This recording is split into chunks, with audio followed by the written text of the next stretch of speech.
Big boss 18 के सबसे चहेते चेहरे रजत दलाल। जी हाँ साथियों, रजत दलाल की लाइफ का एक बड़ा सीक्रेट था साथियों, जो कहीं ना कहीं उन्होंने अनवील किया है कि उनकी जो जीएफ थी, जिस तरीके से उन्होंने वहां बोला भी था कि मेरी कोई है, और उसी वजह से वो चाहत से बहुत ज्यादा दूर हो गए थे, उनसे किनारा काट लिया था।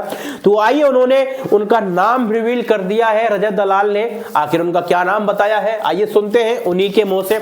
आखिर रजत दलाल से जिस तरीके से फैंस ने रिक्वेस्ट किया था, तो उन्होंने जो एक अपने शरीर पर यहाँ टैटू भी बनवा रखा था, लेकिन वो भाषा उर्दू सी लग रही है। पता नहीं उन्होंने उर्दू में क्यों लिखवाया है। अरे यार, आज नहीं तो कल पता लगना ही है। टैटू कह रहा हूं ना, तुम्हारी भाभी का नाम है मुस्कान। अब बात तो भाई, हमारी भाभी का नाम मुस्कान है, ये चीजें क्लियर हो चुकी हैं, लेकिन ये समझ में नहीं आ रहा कि भाई ने ये नाम उर्दू में क्यों लिखवाया है।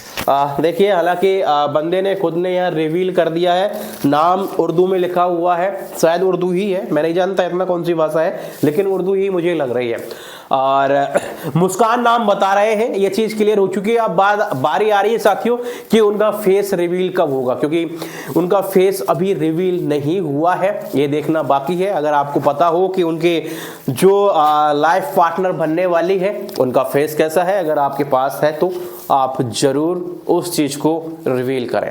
कंट्रोवर्सी बहुत ज्यादा छिड़ रही है साथियों आपस में, और जब जब लोग प्रसिद्ध होते हैं, एक ऊंचाई की ओर बढ़ते हैं, तो आपस में कंट्रोवर्सी छिड़ना एक आम बात सी हो गई है इस टाइम पर।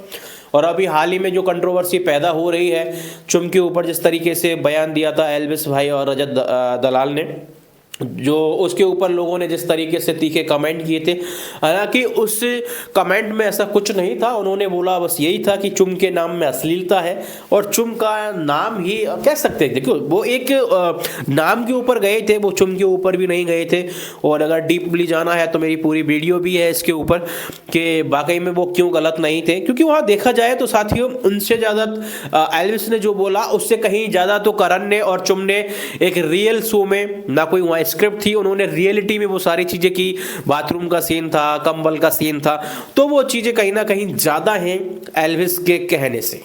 एल्विस ने तो छोटी सी बात बोली है, लेकिन उन्होंने जो पूरा संसार को दिखाया है, तो कहीं ना कहीं बहुत ज्यादा है, उसके ऊपर बोलना चाहिए था। अब हालांकि मुझे पता नहीं है कि वो चुम के घर वालों को ये चीजें देख के कैसा लगा होगा। बाकी में चीजें गलत तो थी, क्योंकि जब हम किसी रिलेशन में नहीं हैं और इस तरीके से रह रहे हैं, तो वो चीजें गलत थी। देखिए, मैं इस चीज के लिए तो बोलना चाहूंगा, जिस तरीके से वो एक ही बिस्तर पर, एक ही बेड पर सोते थे, तो कहीं ना कहीं गलत है। चाहे वो ईसा अविनाश के लिए हो, चाहे वो चुम करण के लिए हो, अगर एक ही बिस्तर पर सो रहे हैं, आप अनजान थे कभी टाइम पर, इस तरीके से पूरी दुनिया आपको देख रही है, ये भी नहीं है कि कोई स्क्रिप्टेड शो चल रहा है, कोई आपको स्क्रिप्ट दी गई है, वो क्लियरली सारी चीजें हो रही हैं, आप रियल लाइफ में इस तरीके से कर रहे हो, पूरी जनता को दिखा रहे हो, तो कहीं ना कहीं माँ बाप इस बात को जब देखते हैं, तो कहीं ना कहीं गलत इफेक्ट तो पड़ता है उनके दिल में, और कहीं ना कहीं दुख तो पैदा होता है, जो कि मेरे हिसाब से कहीं ना कहीं लोगों ने गलत किया था। तो वो चीजें ज्यादा गलत है। एल्विस ने सिर्फ ये बोला था कि चुम के नाम में अश्लीलता है, और कोई ज्यादा बात नहीं